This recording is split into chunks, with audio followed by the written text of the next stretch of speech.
What's up, Cage Muscle Nation? Big B here, Brandon Beckrich. We're here to smash some back tonight. I'm going to show you the rights and wrongs, how to build a thick back, and learn good technique. Stay tuned.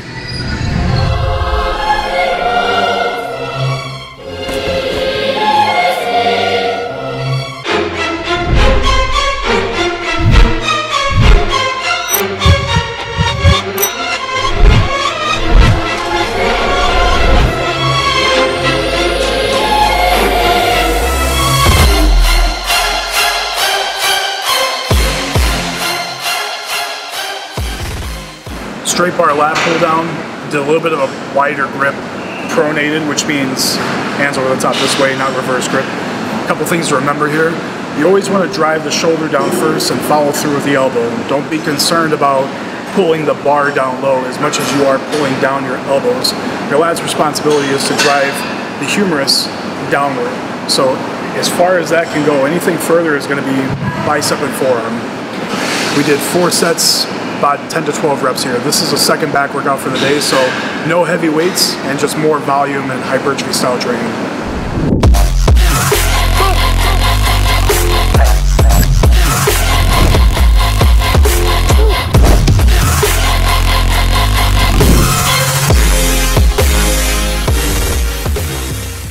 Second movement we did was rack rows.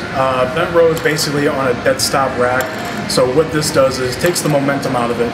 You'll see a lot of people using a lot of heavy weight on bent rows, utilizing a lot of momentum, driving with their legs.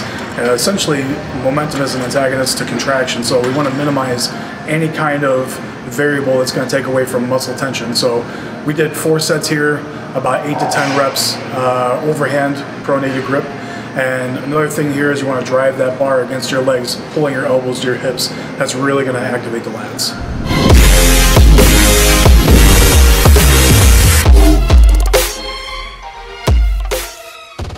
Incline supported dumbbell rows.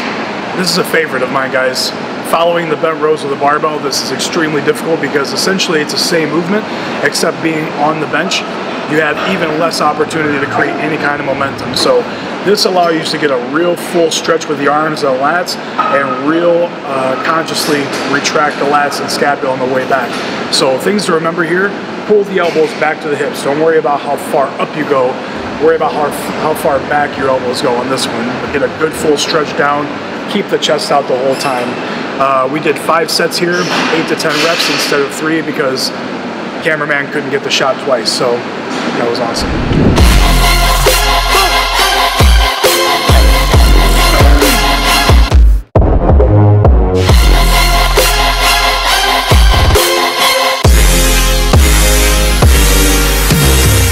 Next movement we did the hammer iso row. This is a great piece. You have a lot of different options for hand placement, and each handle is going to allow you to target your back a little bit differently. I did a neutral grip, which is palms facing in and to the bottom of the handle, and essentially what I did was kept my shoulders pinned down and drove my elbows downward. Again, this is going to target the outer and the lower lats quite a bit. I did 5 sets here as well. Couple paused reps to add some intensity and just really squeeze the muscle. But this is a great movement to do toward the end because your lower back isn't going to be so fatigued from all the movements having to be supported on free weight. So 4 sets here, 5 sets here, 8 to 10 reps.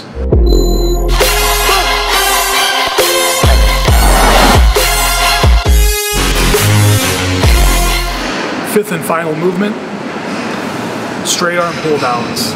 This is another favorite of mine, and I like to go on and off between dumbbell pullovers and straight arm pull downs. I use the rope today for this, basically because it allows you to change the plane of the movement with your arms. Biggest thing on this, guys, is rather than going up on the stretch, imagine that you're reaching out, pushing your arms as far away from you as possible, and you're really going to feel your lats stretch out, and that's going to cause a strong contraction on the way down. So with this, focus on pulling with your elbows, not your hands. That's going to help keep your triceps out of it and drive your chest out at the bottom. Real good movement here. Finisher, 3 sets, 8 to 10 reps.